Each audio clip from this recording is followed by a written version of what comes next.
Poštovane dame i gospodo, dragi prijatelji, sve vas srdačno pozdravljam i čestitam na osnivanju udruge Hrvatsko bilo i želim joj da ostvari svoju misiju koja je iznimno važna u današnje vrijeme velikih podjela i velikih problema. Kaže se, nema zdravlja, a zdravlje je definirano ne samo kao odsustvo bolesti, nego kao tjelesno, psihičko, socijalno i duhovno blagostanje, bez mentalnog zdravlja. A ja bih rekao, nema mentalnog zdravlja bez kulture empatije. Nedostatak kulture empatije u obitelji dovodi do seksualnog zlostavljanja, dakle, dovodi do razvoda, raspada obitelji. Kod nas se svaka treća obitelj raspada, dakle, sve to izvor raznoraznih psihičkih trauma i da onda mi psihijatri imamo sve više i više posla. A neki se i šale, kažu, psihijatrija je toliko danas napredovala da više niko nije normalan. A da se ne bi ljudi uvrijedili, onda ja kažem, uključujući i same psihijatre. Ali zapravo to je samo jedan poziv da malo razmislimo tko smo mi, ali prije svega od obitelji, gdje se nalazimo, kuda idemo, što želimo. Nedostatak obitelji u školama, nedostatak empatije u školama dovodi do zlostavljanja, vršnjačkog zlostavljanja, ali isto tako nerazumijevanje nastavnika, dakle, dovodi da je mnogima škola trauma, kako od osnovne škole, pa tako i do fakulteta. Pokazalo se na medicinskom fakultetu da je više od 50% studenata medicine pati od sindroma sagorjelosti, burnout sindroma, dakle, da studenti medicine nakon 3. godine sve više im pada sposobnost, dakle, empatije, što je isto tako jako zabrinjavajuće. Nedostatak empatije na radnom mjestu dovodi do stresova na poslu, odnosno do distresa, a distres je jedan veliki, dakle, uzročnik različitih mentalno-zdravstvenih problema, pa i duševnih poremećaja. Nedostatak kulture empatije u medijima, dakle, u odnosima s javnošću, dovodi da mi živimo u jednom zatrovanom svijetu, dakle, da smo psihički otrovani, dakle, a to sve bitno utječe na kvalitetu našeg mentalnog zdravlja. Nedostatak empatije u visokoj politici, dakle, dovodi, dakle, da živimo pod tako jednoj kulturi podjela, mržnje, ljutnje, bijesa, performansa, svako se pravi najpametniji, svi sve znaju, svak bi htio da može raditi sve, a sve to bez odgovornosti. Tako zapravo da nam je potrebno da i ove probleme vezano za demografiju, zlostavljanje, dakle sve to vezano za mentalno zdravlje, onda kulturu koju mi gradimo. A ja ću vam sad reći 7 tajni mentalnog zdravlja koji su povezani s empatijom.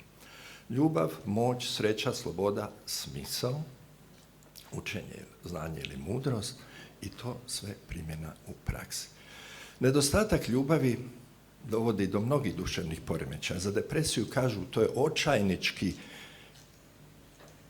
poziv za ljubavlju, dakle.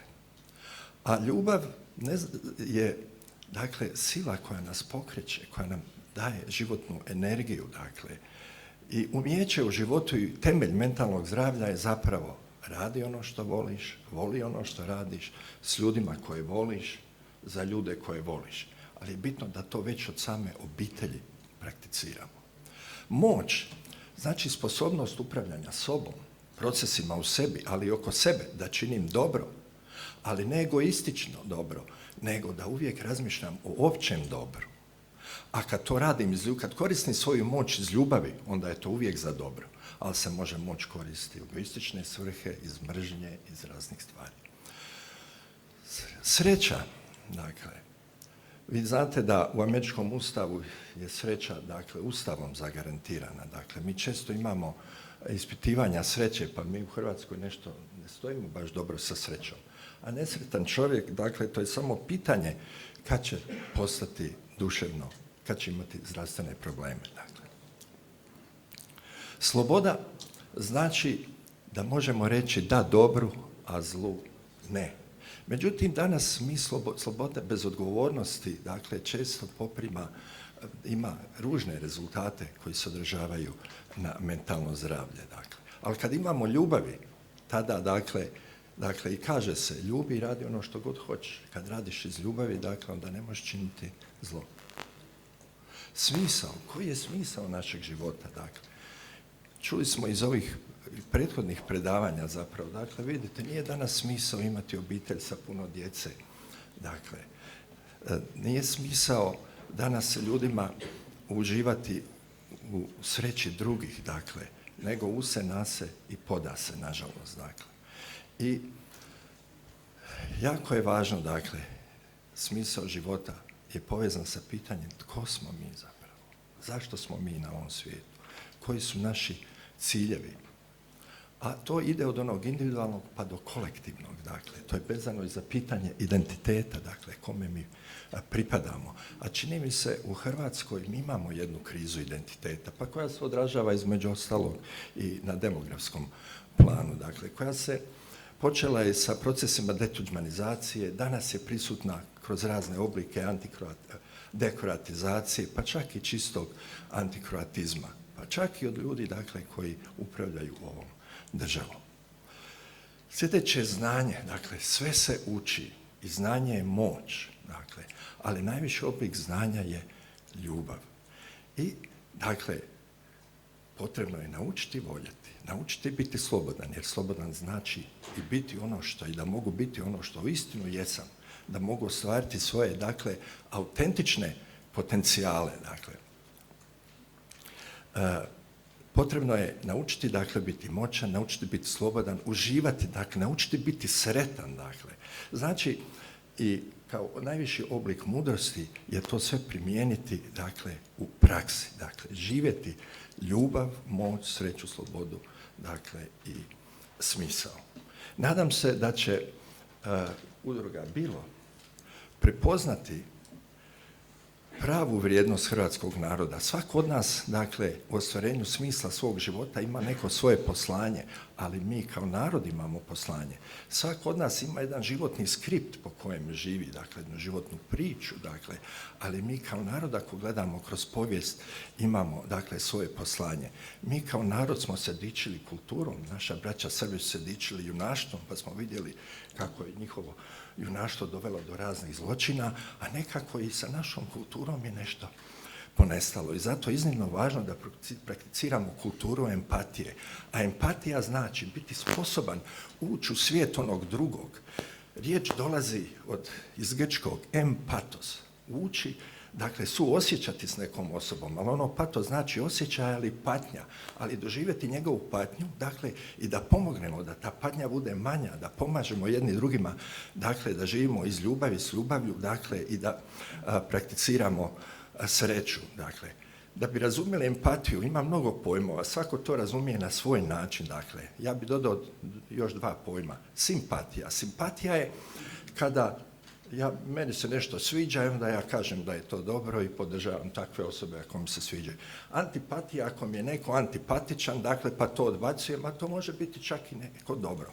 A empatija je znači da mogu ući u svijet druge osobe, pogledati njenim očima na svijet. A ako to radim, onda postajem i mudriji, širim svoje znanje. Ako suosjećam s tom osobom, ali ne zato što on je jadnik kojem ja kao doktor trebam pomoć, ne, nego zato što ga cijenim, on je jednako vrijedan kao ja i zato što zajedno ja i ti gradimo jedno mi, vi i oni, gradimo jedno veće mi, gradimo jedan humanistički self, gradimo jedan bolji svijet. Dakle, ja sa svojim pacijentima, ja njima ne mogu pomoći, uvijek kažem, ja vama ne mogu pomoći ako vi ne napravite svoj dio, ali zajedno možemo, ali moramo stvoriti zajedničku viziju. A kako se ta zajednička vizija stvara? Kroz kulturu dijaloga, a to je ono čega nema u Hrvatskoj.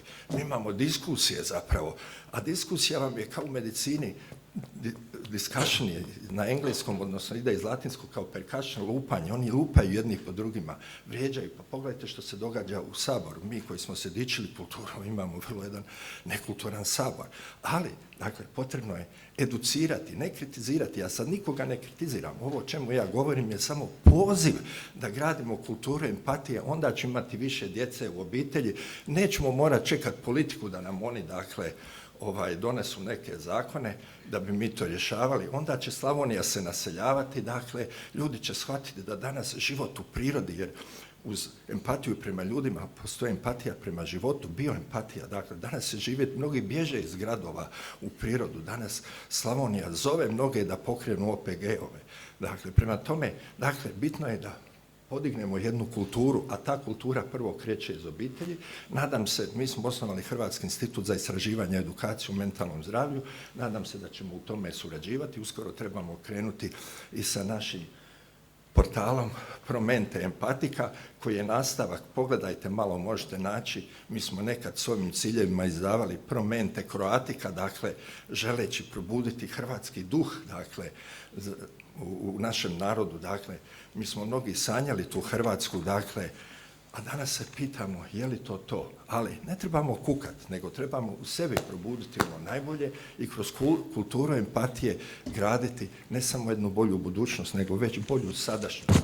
A to znači, dakle, da se povezujemo jer smo zajedno i jači i pametniji, ne da se sukobljavamo jer smo različitosti, nego da se nadopunjujemo različitostima, a ne da se sukobljavamo. Evo, mislim da mi u povijesti imamo velike potencijale, samo je to potrebno, ali to možemo jedino kroz edukaciju i zato ovaj program o kojem ja vama sad govorim, mi širimo i na Bosnu i Hercegovinu i tamo smo osnovali Internacionalnu akademiju znanosti i umjetnosti u Bosni i Hercegovini sa ciljem dakle, education for empathic civilization. Dakle, u Bosni i Hercegovini se susreću različite, završavam, nego hoću reći, dakle, da mi imamo ovo naše poslanje, dakle, nije samo ovdje u Hrvatskoj, danas smo mi povezani sa cijelim svijetom, a priča o empatiji, dakle, nije samo priča o našem društvu, priča je o Bosni i Hercegovini, preko nje dalje, da je bilo malo više empatije, dakle, u svijetu ne bi imali ovo što imamo u Rusiji. Dakle, dragi prijatelji, ja vam želim puno uspjeha